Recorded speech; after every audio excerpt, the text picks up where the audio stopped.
வழிதான் இருக்கு. ஒண்ணு, திருந்தி வந்த எங்களை மோசமா திட்டுனீங்க, அதனால நாங்க மனசொடிஞ்சு விஷத்தை குடிச்சிட்டோம்னு எழுதி வச்சுட்டு நாங்க சாகணும். இல்ல தீபா கிட்ட நடந்த விஷயம் எல்லாத்தையும் சொல்லி உங்களை வாழ விடாம பண்ணணும். ரெண்டுல எது நடந்தாலும் அது உங்களுக்கு தான் பிரச்சனை.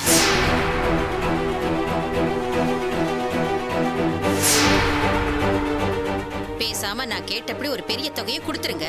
நீங்களும் நல்லா இருப்பீங்க, நாங்களும் நல்லா இருப்போம். பாவன்னு ஹெல்ப் பண்ணவனுக்கு மறுபடியும் துரோகம் நினைக்கிறீங்களே, வெக்கமா இல்ல உங்களுக்கு? ஏய் சாக்சி, இதுக்குல நீ உடந்தையா? டிராமா பண்ணி என்கிட்ட பணம் பார்க்கலாம்னு பாக்குறியா? இல்ல பிரபா. ஏய், இதெல்லாம் ரொம்ப அநியாயம். ஜெயிலுக்கு போய் கூட நீங்க இன்னும் திருந்தலைல. தம்பி, நாங்க திருந்துறோம், இனிமே நேர்மையா இருக்கிறோம். ஆனா அதுக்கு பணம் வேணும், வருமானம் வேணும். அதுக்கு ஒரு வழி பண்ணுங்க. அது செத்தாலும் முடியாது. அப்படின்னா நீங்க வாழ முடியாது. நீங்களும் தீபாவும் எப்பவும் சேரவே முடியாது. போன் பண்ணி சாட்சி கூட அப்படி இப்படி இருந்தீங்கன்னு இப்பவே சொல்லிடுவேன்.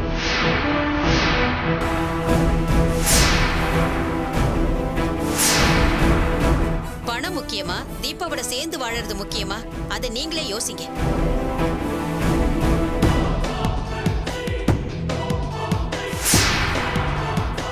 சரி, எவ்வளவு வேணும் உங்களுக்கு? அதிகம் இல்ல தம்பி, 5 லட்சம் தான். அதை கொடுத்துட்டா திரும்ப தொந்தரவு பண்ண மாட்டீங்கல்ல? ஒரே நாள்ல பணத்தை கொடுத்துருங்க தம்பி, உங்களுக்கு எந்த பிரச்சனையும் வராது. பைத்தியக்கார மாதிரி உங்க மேல பரிதாபப்பட்ட பாருங்க, அதுக்கான தண்டனையை நினைச்சு கொடுக்குறேன். 5 லட்சத்தை வாங்கிட்டு அதுக்கு மேலே ஆசைப்பட்டீங்க, உங்களை நானே கொன்றுவேன்.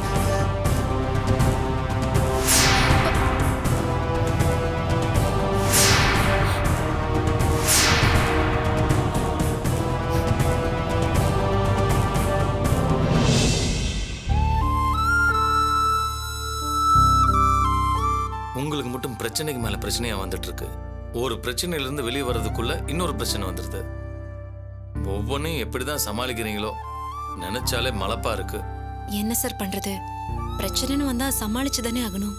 இந்த ஜிபியால ஒரு வாரமா நாங்க ரொம்பவே டென்ஷனா இருந்தோம். வெளியே போனாதான் ஏதாவது பிரச்சனை பண்ணுவான்னு நினைச்சேன். ஆனா இன்னைக்கு காலையில வீட்டுக்கே வந்து கலாட்டா பண்ணான். எப்படியும் ஒரு பிரபா வீட்டுல இருந்தா அவன் தேடி வந்து பிரச்சனை பண்ணிக்கிட்டு தான் இருப்பான். அவரும் அமைதியா இருக்க மாட்டாரு. வீணா கை கலப்புல போய் கூட முடியும். அதான் அவரை கொண்டு வந்து புவி மாமா வீட்டுல விட்டுட்டு வந்தேன்.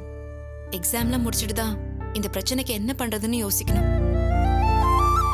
கவலைப்படாத துளசி, உன்னோட பிரச்சனை எல்லாம் சீக்கிரமா முடிஞ்சு நீயும் உன் புருஷனும் சந்தோஷமா இருப்பீங்க.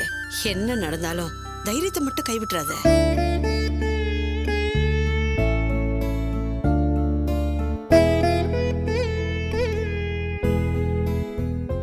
ஏன் சார் அப்படி பாக்குறீங்க? தப்பா நினைக்காதீங்க துளசி. இவ்வளவு பிரச்சனையும் தமிழால தான் வருதுன்னு உங்களுக்கு நல்லா தெரியும். ஆனாலும் தமிழ் மேல உங்களுக்கு கோவமே வரலையா? இவர் ஏன்டா கல்யாணம் பண்ணிக்கிட்டோன்னு எனக்கு எதை நினைச்சிருக்கீங்களா? இல்ல சார், அவரை கல்யாணம் பண்ணிக்கிட்டதுக்காக நான் பெருமை தான் படுறேன். எல்லா பிரச்சனையும் அவரால் தான் வந்ததுங்கிறது உண்மைதான். ஒவ்வொரு தடவையும் அவர் இழுத்துக்கிட்டு வர பிரச்சனையால நாங்க ரொம்ப கஷ்டப்பட்டிருக்கோம். அப்பவும் அவர் மேல எனக்கு கோவம் வரல சார். இன்னும் அவர் மேல அன்பும் ஆசையும் தான் அதிகமாயிருக்கு. அவரு ரொம்ப நல்லவர் சார். உலகத்துல யாருக்குமே என் புருஷ மாதிரி கிடைச்சிருக்க மாட்டாங்க. அதுல எனக்கு கர்வமா கூட இருக்கு. எனக்கு தெரிஞ்சு அவர் யாருக்கும் எனக்கும் துரோகம் பண்ணதில்ல. ரொம்ப நேர்மையா தனக்கு நியாயம்னு பட்டதை யார் என்னன்னு பார்க்காம பேசிடுவாரு. அப்படியே நடந்துப்பாரு. அதனால நிறைய சிக்கல் வருதுங்கிறது உண்மைதான். ஆனா சரியா இருக்கிற ஒரு மனுஷனை எப்படி சார் மாத்த முடியும்? பிரச்சனை வர சமயத்துல கொஞ்சம் கஷ்டமா இருந்தாலும் அவர் மேல எனக்கு காதல் அதிகமா இருக்கே தவிர எப்பவுமே குறைஞ்சதில்ல. அவர் சொன்ன விஷயம் பின்னால தப்புன்னு தெரிஞ்சா யோசிக்கவே மாட்டாரு. உடனே சாரி கேட்டுருவாரு. அவரு யாரையும் ஏமாத்தினது கிடையாது. உள்ள ஒரு மாதிரி வெளியே ஒரு மாதிரின்னு ரெட்ட வாழ்க்கை வாழறது கிடையாது. மத்தவங்களுக்கு நல்லது பண்ண போய் தான் அவர் எப்பவுமே சிக்கல்ல மாட்டிப்பாரு. அதுக்கு காரணம் கூட மத்தவங்க யாரும் அவரை சரியா புரிஞ்சுக்கலங்கிறதுனாலதான். அதனாலதான் அவர் மேல எல்லாரும் கோவப்படுறாங்க. அவரை சரியா புரிஞ்சுக்கிட்டாங்கன்னா தலையில தூக்கி வச்சு கொண்டாடுவாங்க. தன்னை போலவே எல்லாருமே நியாயமா இருக்கணும்னு நினைப்பாரு. இது பல சமயங்களை நான் பார்த்திருக்கேன். அவர் தன்னளவுல ரொம்ப சுத்தமா இருப்பாரு. மனசாட்சிக்கு விரோதம் இல்லாம நடந்துப்பாரு. அதுதான் அவரோட இயல்பு. அதே மாதிரி இந்த உலகமும் இருக்கணும்னு ஆசைப்படுறாரு. அப்படி இல்லைங்கிறப்பதான் பிரச்சனையே வருது.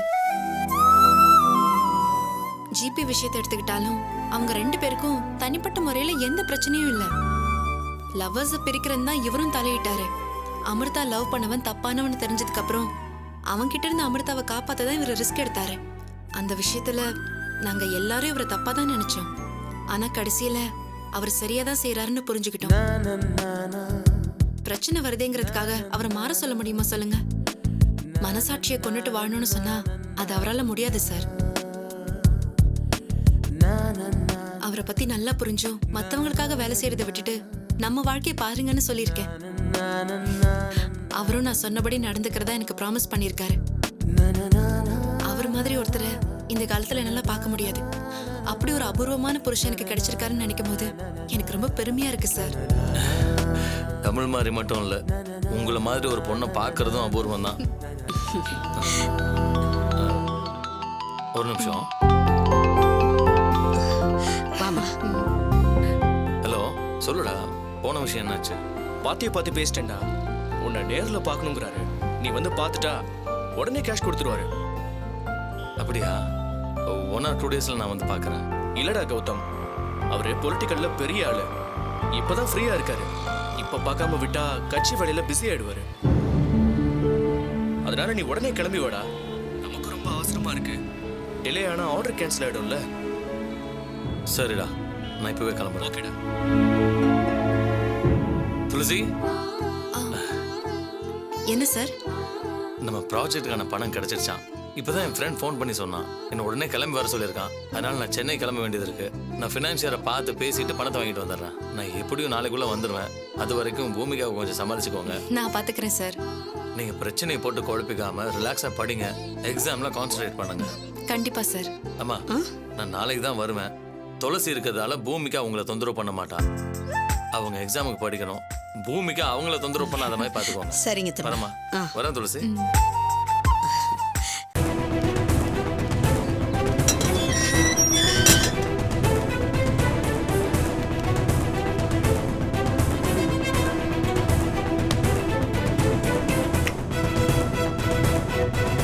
இவ்ளோ அவசரமா எங்கம்மா போயிட்டு வர? நான் எங்கேயோ போனேன். அதெல்லாம் உனக்கு சொல்லி ஆகணுமா? மா, ஏன் இப்படி கோவப்படுற? நான் சாதாரணமா தானே கேட்டேன். எனக்கு மனசு வலிக்குதுடி. யார் என்ன கேட்டாலும் கோவம் கோவமா வருது. இந்த காலத்துல யார் நல்லவங்க யார் கெட்டவங்கன்னு ஒண்ணுமே புரிஞ்சுக்க முடியல. சீ. மா, என்னாச்சுமா? நேத்துல இருந்து நீ சரியாவே இல்ல. ஏதோ உனக்காக கோவப்படுற. அது என்னன்னு சொல்லு. நான் சரியா தாண்டி இருக்கேன். சரியா இருக்க வேண்டியதெல்லாம் தப்பா இருக்கு. அதான் கோவமா வருது. நான் ஏமாந்துட்டேன்டி. நல்லா ஏமாந்துட்டேன். வெளுத்ததெல்லாம் பாலு, பட்டமெல்லாம் திருந்துவான்னு முட்டாள் மாதிரி நம்பினேன் பாரு. அதான் எனக்கு வேணும்.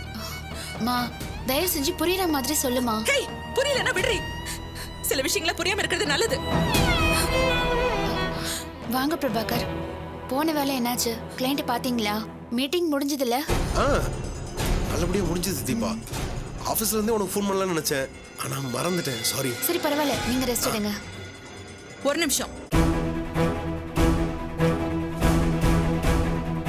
வயித்துல பெரிய காயம் பட்டிருக்கு. அத பத்தி கூட கவலைப்படாம அவ்வளவு அவசரமா ஓடுனீங்களே, அந்த ஆள் அவ்வளவு முக்கியமான ஆளா? ஆமாத்த. உங்களை தவிர வேற யாரும் அவங்கள பார்க்க முடியாதா? அப்படி போனா கோச் பாரு. இல்ல அப்படி இல்ல. அவர் ஒரு பெரிய கம்ப்ளைண்டோட வந்தாரு. நேர்ல போனதான் சமாதானப்படுத்த முடியும். அதான் அப்படியே. அது என்ன கம்ப்ளைண்ட்? உன்னால என் வாழ்க்கையே போச்சுன்னு ரொம்ப ஆதங்கப்பட்டாரோ?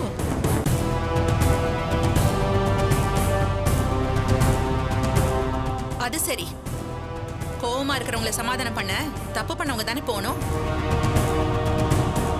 நீங்க போனது ரொம்ப சரி. மா, இது ஆபீஸ் விவகாரம். நீ ஏன் தலையிடுற? இனிமே நான் தலையிட மாட்டேன்டி. நீயும் தலையிடாத. இப்படி எல்லாம் பேசி குழப்பாதமா. யார் மேலயே இருக்கிற கோதை எங்க மேல ஏன் காமிக்கிற? பிரபாகர், நீங்க உள்ள போங்க. சாப்பிட்டு மாத்திரை போட்டுக்கோங்க. தம்பி, மாத்திரை போட்டுட்டு உடனே உங்க வீட்டுக்கு கிளம்பிடுவீங்களா இல்ல மதியத்துக்கு மேல கிளம்புவீங்களா?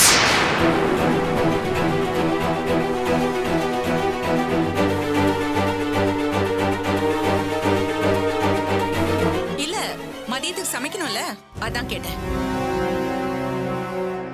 என்ன பேசுற நீ? அவர் உடம்பு முடியாம இருக்காரு, முழுசா குணமா வர வரைக்கும் இங்கதான் இருப்பாருன்னு சொல்லி தானே கூட்டிட்டு வந்தேன். டேய் அவருக்கு சரியா போச்சுடி. கிளையண்ட்டை பார்க்க அங்கங்கன்னு ஓடுறாரு, மூச்சு முட்டை பேசி சமாதானப்படுத்துறாரு. அவர் நல்லா இருக்காருங்கிறதுக்கு வேற என்ன வேணும்? அவர் இன்னும் முழுசா குணமாகல. நீ டாக்டரா? உனக்கு தெரியுமா? அவர் குணமாயிட்டாரு. இப்ப அவரு பழைய மாதிரி ஆயிட்டாரு. அதுவும் இல்லாம நம்ம வீட்ல வயசு பொண்ணுங்க இருக்கு. இவர் எத்தனை நாளைக்கு வச்சுப்பார்? நீயே சொல்லு. பாக்குறவங்க தப்பா பேச மாட்டாங்க? அவங்க வீட்ல இருக்கிறதா நல்லது.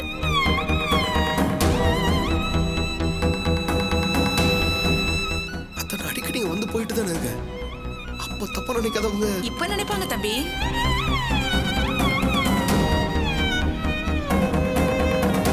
ஏதோ வேலையா வந்து போனீங்க, அது வரைக்கும் சரி. ஆனா ரொம்ப நாள் இங்கேயே தங்கினா பாக்குறவங்க ஒரு மாதிரியே பேசுவாங்க. மா, மத்தவங்க என்ன வேணா பேசுவாங்க. நீ பேசாம இரு. இது பாரு, இனிமே உன் இஷ்டத்துக்குலாம் ஆட முடியாது. ஏன் இஷ்டத்துக்கு விடு. அத்தை, இன்னைக்கு நீங்க பேசுறது ரொம்ப வித்தியாசமா இருக்கு.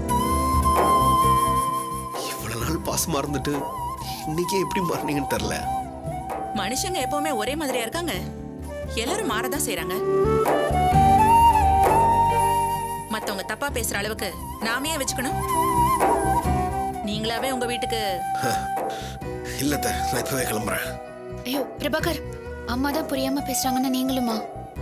இல்ல தீபா, அத்தை சங்கடப்படுறாங்கல்ல, நான் கிளம்புறேன். உங்களை பாத்துக்க ஆள் இல்லையே. அது ஒண்ணும் பிரச்சனை இல்ல தீபா, நான் மேனேஜ் பண்ணிப்பேன். பிரபாகர், அம்மா ஏதோ குழப்பத்துல பேசுறாங்க. நீங்க சீரியஸா எடுத்துக்காதீங்க. உடம்பு சரியாற வரைக்கும் இங்கே இருங்களேன். இல்ல வேணாம் தீபா, எனக்கு அத்தையோட சங்கடம் புரியுது. நான் கிளம்புறேன். மாமா ப்ளீஸ் மாமா போகாதீங்க, இங்கே இருங்க. ஆமா மாமா, இங்கே இருங்க மாமா, ப்ளீஸ் மாமா. ஏய், அங்க என்னடி பேச்சு? உள்ள போங்க.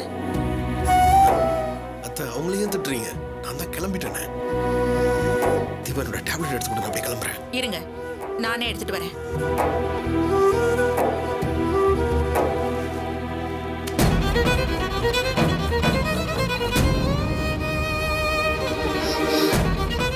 இப்போ உனக்கு சந்தோஷமா? இது சந்தோஷம் இல்லடி, நிம்மதி. இதெல்லாம் இப்போ உனக்கு புரியாது. கொஞ்ச நாள் போனா நான் பண்ணது சரின்னு நீயே புரிஞ்சுப்ப. இல்லம்மா, நீ பண்ணதை என்னைக்குமே என்னால ஏத்துக்க முடியாது. பிரபாகர் நம்ம குடும்பத்துக்காக எவ்வளவு பண்ணிருக்காரு. அவர்கிட்ட போய் நீ இப்படி நடந்துக்கிட்டது எனக்கு சுத்தமா பிடிக்கலமா. நான் உன் பார்வையில நன்றி கெட்டவளாவே இருந்துட்டு போறேன். நம்ப வச்சு கழுத்திருக்கிறது தப்பு இல்லைன்னா நான் இப்படி இருக்கிறதும் தப்பு இல்லை.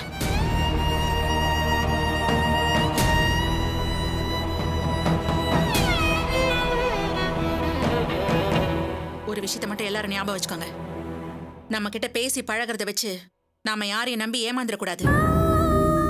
எல்லா மனுஷங்களுக்குள்ளயும் வெளியே தெரியாத இன்னொரு முகம் இருக்கு.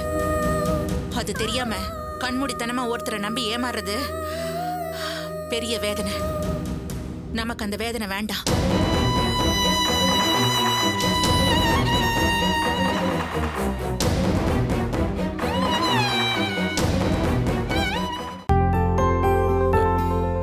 டேய் வந்துட்டாரா? சார் வணக்கம் சார். வணக்கம், உட்காருங்க. சார், இவர் தான் என்னோட ஃப்ரெண்டு கௌதம். இவர் பிசினஸ்க்காக தான் உங்ககிட்ட பணம் ஓ, கேட்டோம். நீங்க தானா அது? ஆமா சார். எனக்கு ரொம்ப வேண்டப்பட்டவர் தான் தம்பியை கூப்பிட்டு வந்தாரு. தம்பி உங்களை பத்தி எல்லா விஷயத்தையும் என்கிட்ட சொன்னாரு. நீங்க பண்ண போற பிசினஸ் நல்ல பிசினஸ் தானே? என்னோட பணத்துக்கு எந்த பிரச்சனையும் வராது லாபத்துல. நிச்சயமா வராது சார், அதுக்கு நான் கேரண்டி. இத பாருங்க, ஆர்வம் இருக்க நிறைய பேர் கடன் வாங்கி தான் பிசினஸ் பண்றாங்க. ஆனா சில பேர் தான் ஜெயிக்கிறாங்க, பல பேர் தோக்குறாங்க. தோக்குற எந்த விஷயத்திலயும் நான் முதலீடு பண்ண மாட்டேன். தெரியும் சார், என் ஃப்ரெண்ட் சொல்லியிருக்கான். அதை நானே சொல்லணும்னு தான் உங்களை கூப்பிட்டு வர சொன்னேன். பணம்ன்றது மண்ணில் போடுற விதை மாதிரி, முளைச்சா பொண்ணா காய்க்கணும். விவரம் இல்லாம பிசினஸ் ஆரம்பிச்சிட்டேன், மொத்தமா லாஸ் ஆயிடுச்சு, போட்டது கிடைக்கல, கடனை அடைக்க முடியலன்னு கண்ணை கசக்கிட்டு வந்தீங்க, கடுப்பாயிடுவேன். இல்லை சார், என்னோட பிஸ்னஸில் அப்படி ஆகிறதுக்கு சான்ஸே இல்லை. பல முறை யோசிச்சு தெளிவான பிளானோட தான் இறங்குறேன். அது மட்டும் இல்லாமல் 40% லாபம் வருங்கிறது என்னோட டார்கெட். ஆனால் லாபம் அதை விட அதிகமாக வரும் சார், குறையிறதுக்கு வாய்ப்பே இல்லை. பரவாயில்ல தம்பி, ரொம்ப நம்பிக்கையா தான் பேசுறீங்க, சந்தோஷமா தான் இருக்கு. ஆனா பின்னாடி எந்த பிரச்சனையும் இல்ல வந்துடாது. சார், நிச்சயமா வராது. நாங்க இன்வெஸ்ட் பண்ண போறது ஃபாஸ்டா டெவலப் ஆயிட்டு வர ஒரு ஃபீல்டு. அதனால கேரண்டியான ரிட்டர்ன்ஸ் கிடைக்கும் சார். ஓ சார் நான் என்னோட பிசினஸ் பிளானை கொண்டு வந்திருக்கேன். இதை பார்த்தீங்கன்னா உங்களுக்கு ஒரு கிளாரிட்டி கிடைக்கும். படிச்சு பாருங்க. அதை படிக்கிற அளவுக்குலாம் எனக்கு பொறுமை இல்லை தம்பி. அப்படியே படிச்சாலும் அது ஒன்றும் பெருசா எனக்கு புரிய போறது இல்ல. இல்ல சார், ரொம்ப சிம்பிளா இருக்கும், படிச்சு பாருங்க. அந்த அளவுக்கு நான் படிச்சிருந்தேனா எங்கேயாவது கையை கட்டிட்டு வேலை பார்த்துட்டு இருப்பேன். இப்படி வளர்ந்துருக்க மாட்டேன். சரி, படிக்க சொல்லி கம்பல் பண்றீங்க, கொடுங்க, முயற்சி பண்ணி பார்ப்போம். இந்தாங்க சார். அண்ணா ஏய் தம்பி, இது என்னன்னு பாருங்க. என்னடா ஆச்சு? தேடி போனீங்களே, கிடைச்சானா அவன்? இல்லண்ணா, வீடு பூட்டி இருக்குண்ணே. வீடு போட்டு இருந்துச்சுன்னா சலாம் போட்டு வந்துருவீங்களா? எங்கேயாவது பக்கத்துல வெளில போயிருப்பான். வெயிட் பண்ணி பார்த்து இருந்து சண்டை ஆரம்பிச்சுட்டு வந்திருக்கலாம்ல. அண்ணா இல்லண்ணே, ரொம்ப நேரம் பார்த்துட்டேண்ணே. 3 மணி நேரம் வெயிட் பண்ணண்ணே, வரலண்ணே. எங்கடா போயிருப்பான்? தெரிலண்ணே. நானும் அக்கம் பக்கம் விசாரிச்சேண்ணே. குடும்பத்தோட வெளியில போயிருக்காங்கண்ணே. ஆனா எங்க போயிருக்காங்கன்னு தெரியலண்ணே. சின்ன பையன் எனக்கே தண்ணி கட்டானா? அவனால என் பதவி போச்சு, ஸ்டேஷன்ல வேற அசிங்கப்பட்டேன். அதுக்கெல்லாம் கணக்கு தீக்காம எங்கேயோ போய் தொலைஞ்சிட்டான். உங்களுக்கு பயந்து எஸ்கேப் ஆயிட்டானே. அவன் வீரம் அவ்வளவுதானடா? என்னமா வீட்டுக்கு வந்து பெருசா சவால்லாம் விட்டான்? எங்கடா போச்சு அந்த வீரம்? விடக்கூடாதுடா அவனை, விடவே கூடாது. எங்க போனாலும் அவனை விடக்கூடாது. ஆனா எல்லாத்தையும் விசாரிச்சேனே. அவன் மச்சன் பிரபாகரன்ல ஆரம்பிச்சு எல்லாருமே தலைமறைவாயிட்டாங்கண்ணே. பயம்டா. அந்த அளவுக்கு இந்த கணேச பாண்டியனை பார்த்து பயந்துருக்கான். ஆனா இது பத்தாது, கதற விடணும் அவனை. அதுக்கு வழி இல்லாம பண்ணிட்டானேடா. நீங்க ஒன்னும் டென்ஷன் ஆகாதீங்கண்ணே, திரும்பவும் தேடி பாக்குறேண்ணே. தேடுங்கடா, எந்த மூலையில ஒளிஞ்சிருந்தாலும் தேடுங்க. அவனை இழுத்துட்டு வா. இதே ஊர்ல அவனை நிக்க வச்சு அவனை கதற விடணும்டா. பண்ணலண்ணே, ஒரு நாள் டைம் கொடுங்கண்ணே. எங்க இருக்கான்னு கண்டுபிடிச்சிடறேண்ணே. ஆனா இப்ப இல்லையேடா.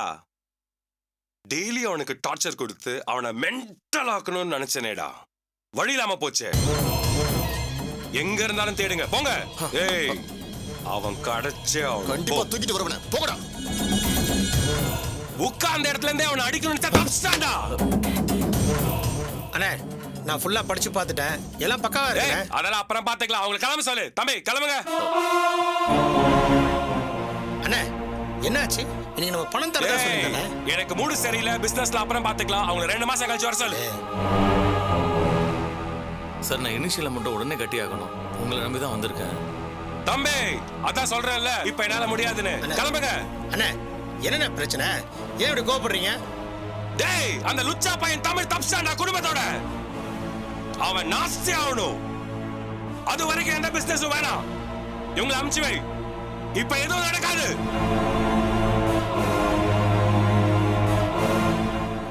சார், நீங்க கிளம்புங்க, அப்புறம் பேசிக்கலாம்.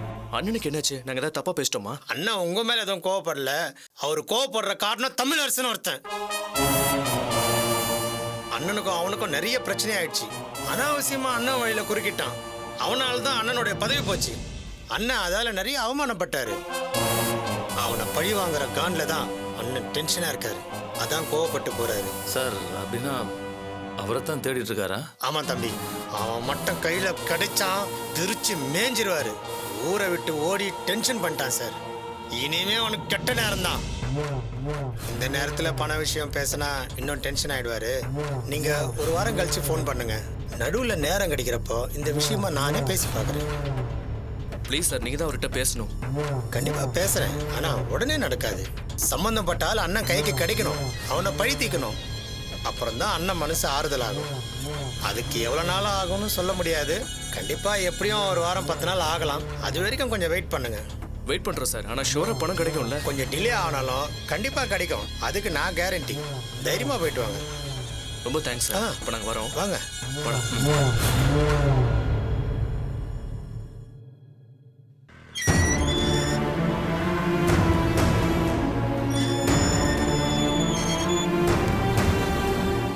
என்னடா அப்செட் ஆயிட்ட?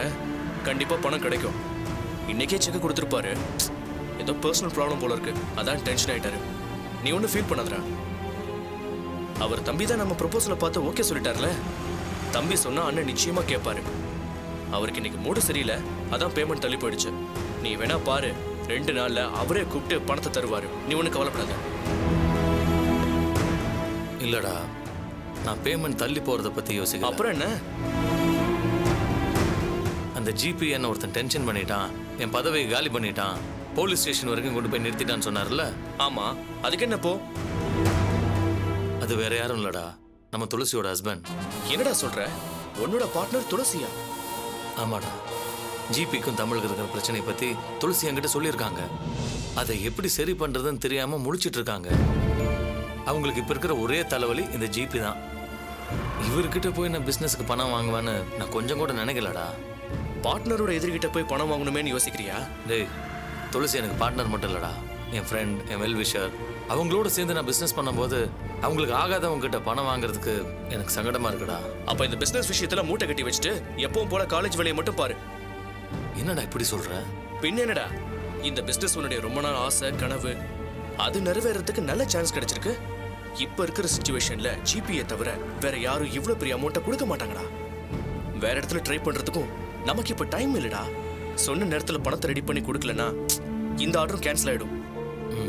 நீ சொல்றதெல்லாம் எனக்கு புரியுதுடா. இவர்கிட்ட தான் பிசினஸ்க்கு பணம் வாங்கினேன்னு துளசிக்கு தெரிஞ்சா ரொம்ப சங்கடப்படுவாங்கடா. இவர்கிட்ட இருந்து பணம் வாங்குறதுக்கு துளசி தான் தடையா இருக்காங்கன்னா பேசாம துளசி இந்த பிசினஸ் கழட்டி விட்டுரு.